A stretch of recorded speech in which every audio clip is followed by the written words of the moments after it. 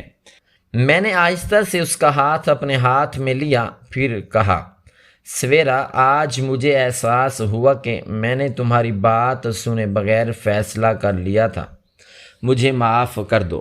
وہ فوراً بولی، آپ میرے شوہر ہیں، آپ سے معافی کیسی؟ مجھے صرف خوشی ہے کہ آپ نے میری بات سن لی۔ پھر وہ خوشی سے بولی، ایک اور اچھی خبر سناؤں؟ میں نے کہا، ہاں ضرور۔ وہ بولی، میں نے حکومت کی ایک اسکیم میں درخواست دی تھی تاکہ مجھے اپنی سلائی مشین مل جائے، پھر مجھے کسی کی مشین نہ لینی پڑے۔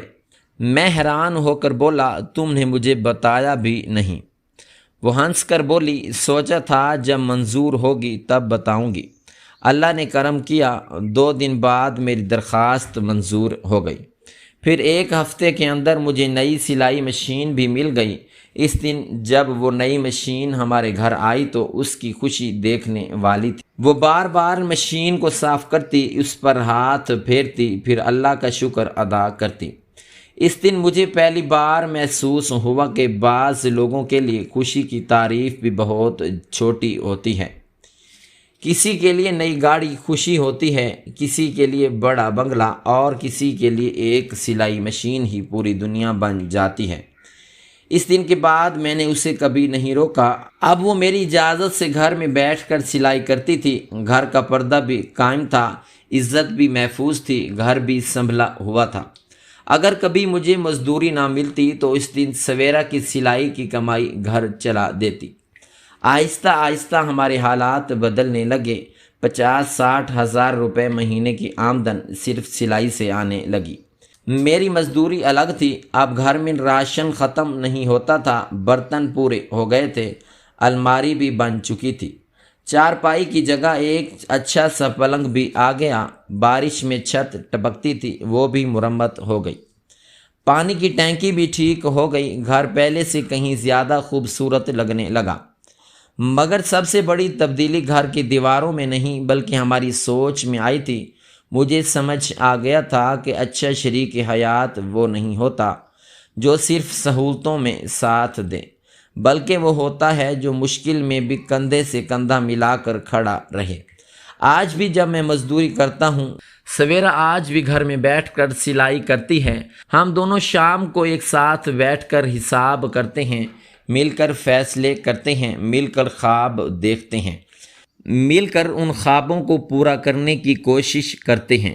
آخر میں صرف ایک بات کہنا چاہتا ہوں، اگر آپ کی بیوی خوش دلی سے آپ کا ساتھ دینا چاہتی ہے اور گھر کی عزت اور پردے کے ساتھ گھر بیٹھ کر کوئی حلال کام کرنا چاہتی ہے تو اسے صرف اپنی انا کی وجہ سے مت روکیے، کیونکہ وہ یہ سب آپ سے مقابلہ کرنے کے لیے نہیں بلکہ آپ کا بوجھ ہلکا کرنے کے لیے کرتی ہے۔ ہر عورت ایک جیسی نہیں ہوتی۔ بعض عورتیں صرف سہولتیں چاہتی ہیں، مگر بعض عورتیں ایسی بھی ہوتی ہیں جو اپنے شوہر کے ساتھ مل کر ایک ایک اینٹ جوڑتی ہیں، ایک ایک روپیہ بچاتی ہیں اور اپنے ہاتھوں سے ٹوٹے ہوئے گھر کو جنت بنا دیتی ہیں۔ اللہ اگر کسی مرد کو ایسی نیک دل اور وفادار بیوی عطا کرے تو اس نعمت کی قدر ضرور کرنی چاہیے، کیونکہ ایسی عورت صرف گھر نہیں سنوارتی بلکہ اپنے شوہر کی پوری زندگی سنوار دیتی ہے۔